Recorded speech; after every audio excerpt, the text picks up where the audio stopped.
Sao? Tính bỏ phải không? Không có đâu mà nghe. Bữa nay em vừa mới nhận một cái đồng hồ của anh ở Sài Gòn gửi về. Thì giờ nó hư hết trơn rồi. Cái dạ quang nó hư, rồi cái mặt đồng hồ cũng hư luôn. Giờ chỉ còn cái kiến với cái coi ron với cái vỏ thôi, còn nhiêu hư hết rồi. Giờ phải này phải thay hết luôn. Sáng đi quê này giờ mình có cùi khác mình thay, còn này để lại nằm ở trong cũng không đến nổi. Ví dụ mình đang thay, ví dụ mình đang có mặt sẵn nè, thay cái mặt vô, thay cái dạ quang vô, thay cái biến này vô, thay biến rin nè, thấy không? Đó, biến này rin nè, đó, 6-7 rin vô, Thay luôn cùi luôn à? thay cùi luôn, cùi còn quay đàng hoàng, cùi đang quay số luôn, mình đang rửa lại lên thêm 6-7 cùi, 6-7 rin còn cũ đây. Rồi.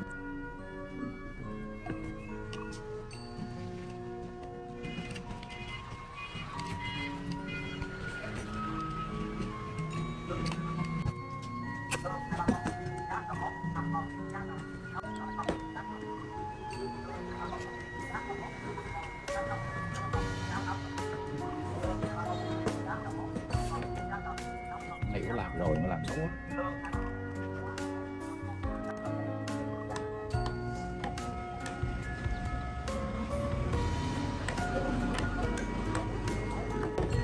Cùng cái đây lại như này rủi mà cái vít nó có ruột nó trúng vô đây nó cũng không có chảy máu, không có thế là không được.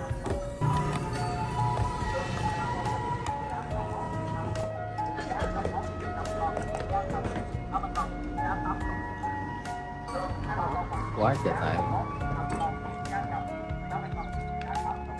Này bằng hồn mũ nè, bể chân.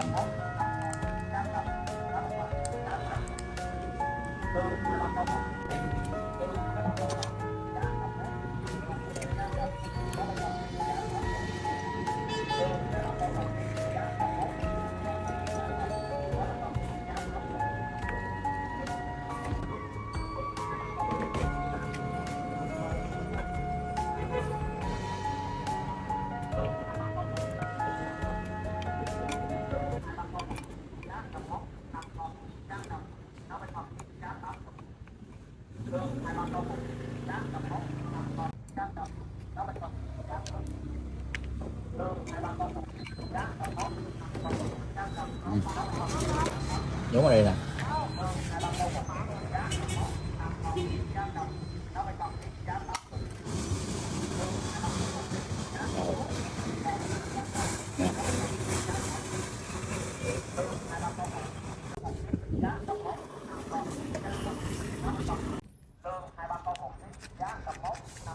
Bây giờ đồng hồ của chú hồi nãy là về còn được cái mặt kính này với cái miếng ron. Đây, miếng ron. Rồi, với cái vỏ. Đây, giờ còn lại được có 3 cái à. Còn nhiêu là phải thay thế mới rồi. Đây khúc này là đang chà đang mực lại. Chà mặt kiến nó kỹ năng mực. Chà mấy cái nó sáng lại. Chà trong trước rồi cái phần sau là mình chà ở ngoài mình tính sau. Giờ mình chà cái mặt cái này cho nó dơ nó sạch nó sẽ trong lại.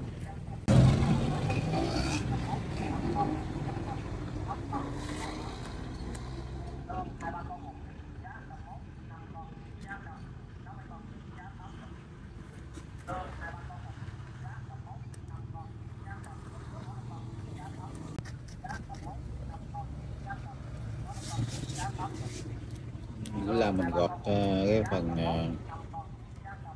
bí cho nó đẹp,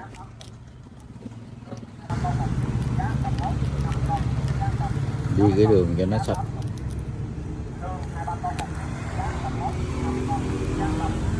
Cái chỗ mà nó bị hột là năng mực.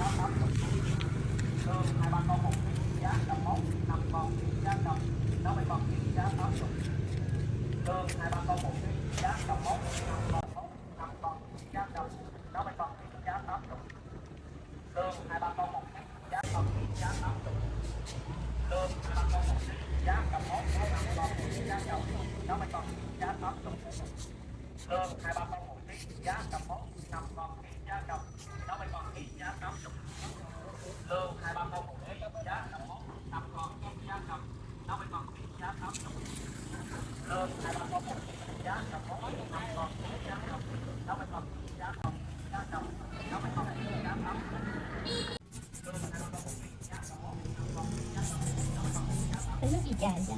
Cái xăng chạy trong sẵn này.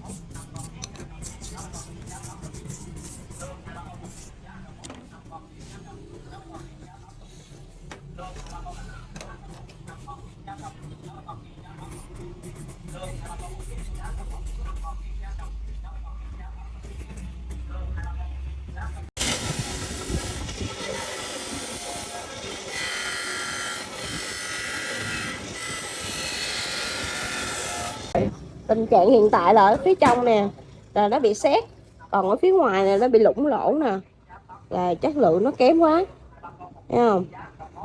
Thành ra là Trang có đề xuất là ảnh là đổi luôn cái vỏ khác này, zin này có sẵn luôn cái chui đèn của bông no nè.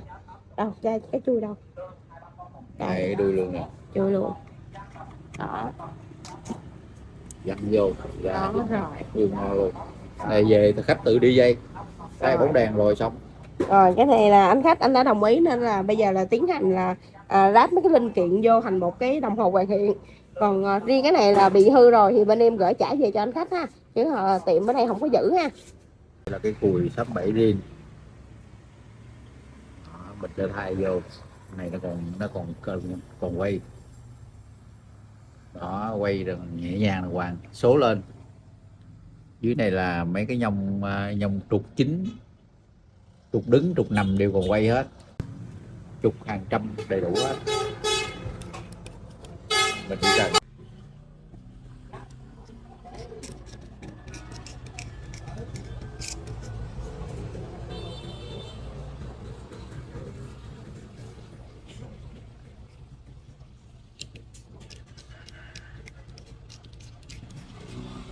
nên mình lấy con gòn, mình sẽ liếng xăng vô chứ không có xài nhớt nha. Nếu mình xài nhớt nó sẽ bị kéo theo luôn, kéo cái lồng chảo theo. Nếu con gòn mình sẽ chà cho cái phần này nó sạch cái viền, tại vì mình để riêng nó luôn. Còn nếu mà mình về mình mở banh nó ra hết thì mình khỏi chà kiểu này, tại cái này nó nhẹ dơ không bỏ ra.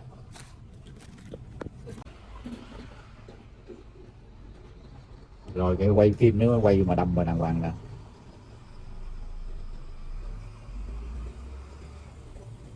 thì là ok rồi.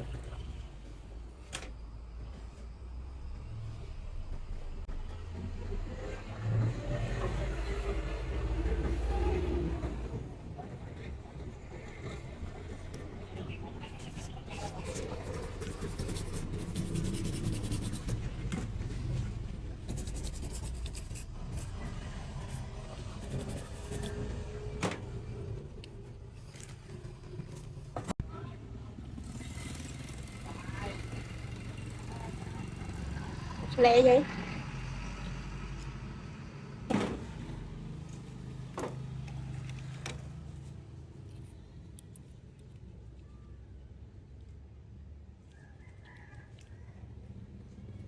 Dạ, hãy khoe ra.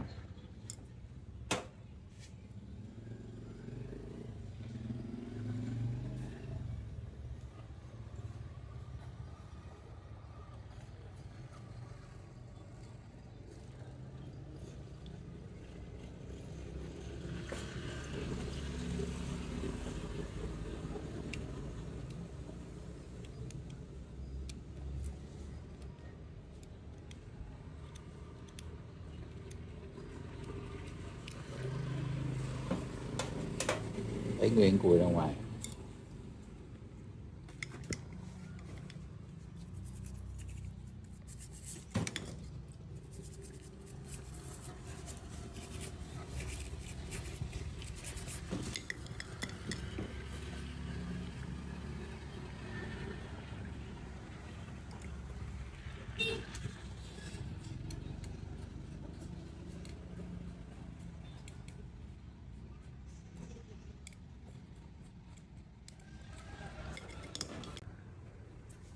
Mặt số này đã bị hư cho nên bắt buộc phải thay cái nhông khác.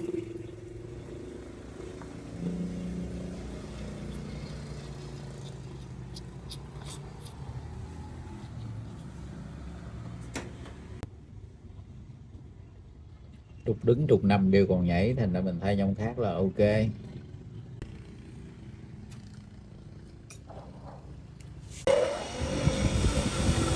Oh no.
Đây, cái vỏ quá riêng đây.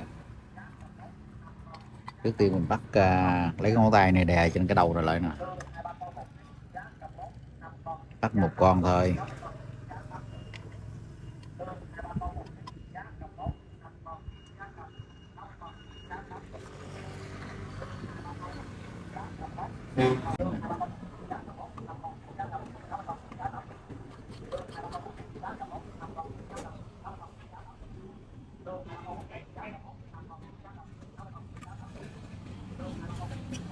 Đó, không có điều hết nè. Điều ở đâu mình bắt cứng lại. 4 con cứng lại. Nãy chưa điều đó, 4 con cứng lại rồi á. Giờ mình thử là phiên lên là.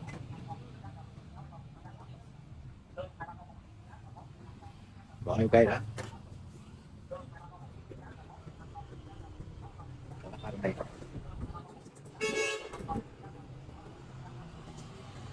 Nãy mình chỉ đá một con rồi, lắp 2 con.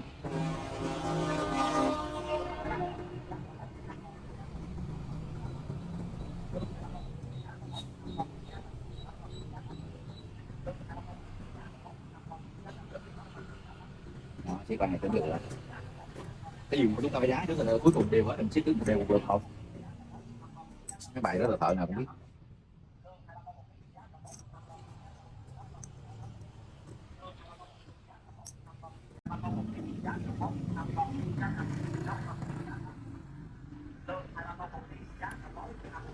Mình chỉ đá thôi, đá nhẹ rồi thôi.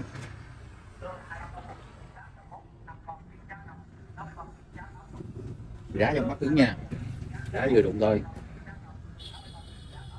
Kim thì mình bắt cứng, kim trên đây.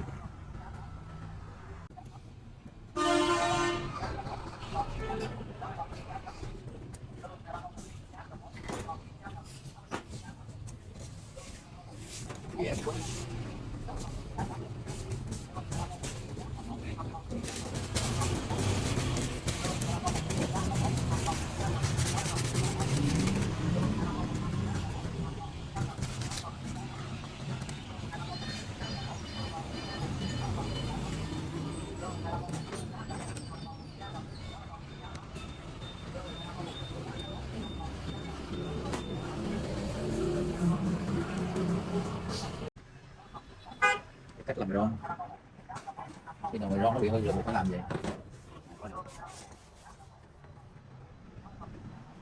Phải qua sợi chứ không?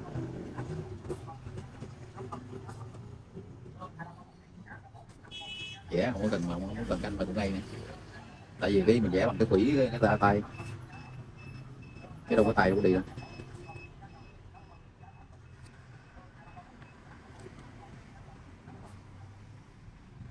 Ok, giờ mình cắt Lấy hay vậy? cắt từ trong ra nè, không cắt ngoài vô nha. Trước tiên tôi cắt từ trong ra. Thịt chan không? Ok, để vô đây.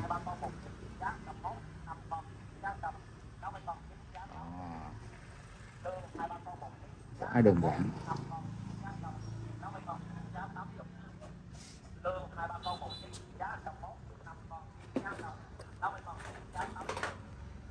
Cái mặt quạnh hồi nãy nè. Đâu có mặt của anh. Đây. Chỗ này nó hơi khờn nhẹ.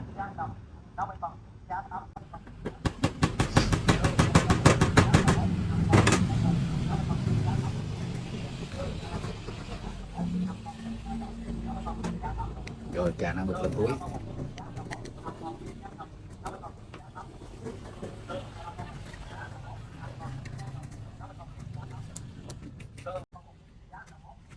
Cho nó có một miếng mỡ bò hoặc nhớt cho nó êm giác này, cho nó êm cái lòng. Rồi còn nó vô nó nước không có vô, bị nước nó kỵ nhớt với mỡ bò. Nước nó khó vô lắm.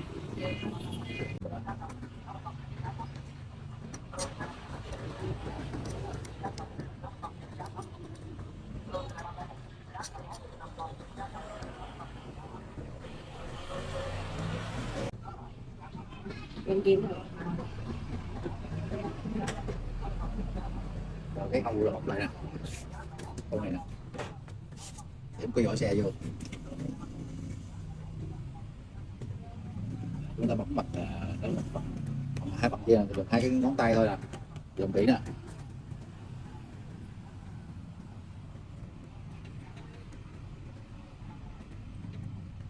Chỉ một bấm cố định, còn cái sẽ xoay.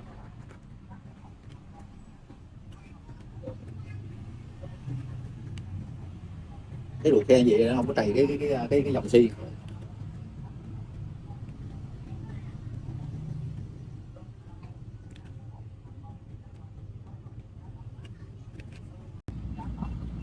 Đâu đánh nhiều.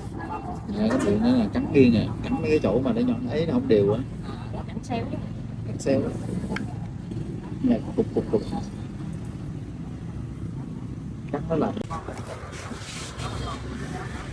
quá là.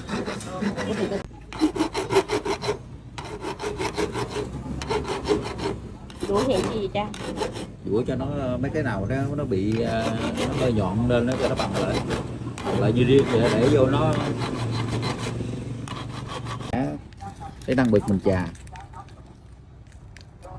Để mình đi cái này đi đường vòng.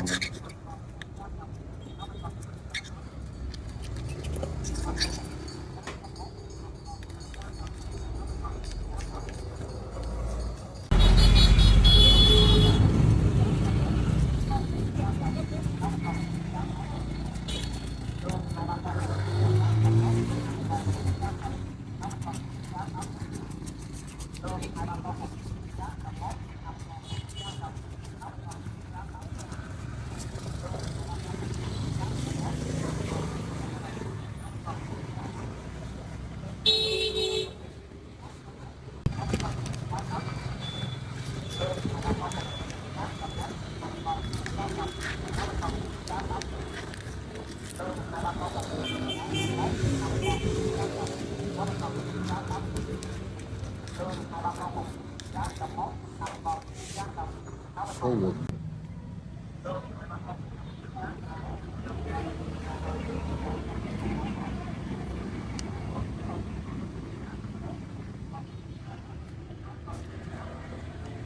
Ngon trúng.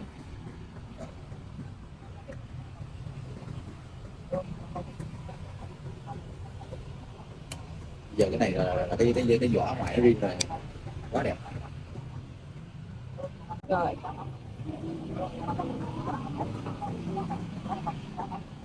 Riêng này chua này, riêng nó luôn chưa có tán gì trên.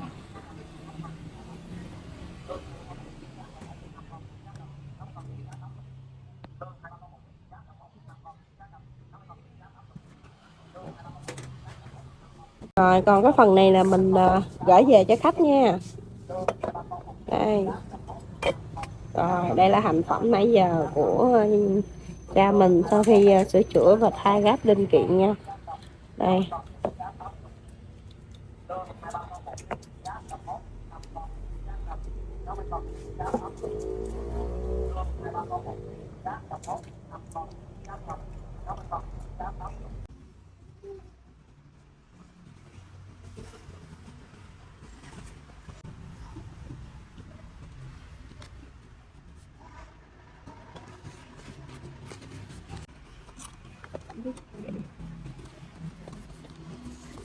Rồi, kiếm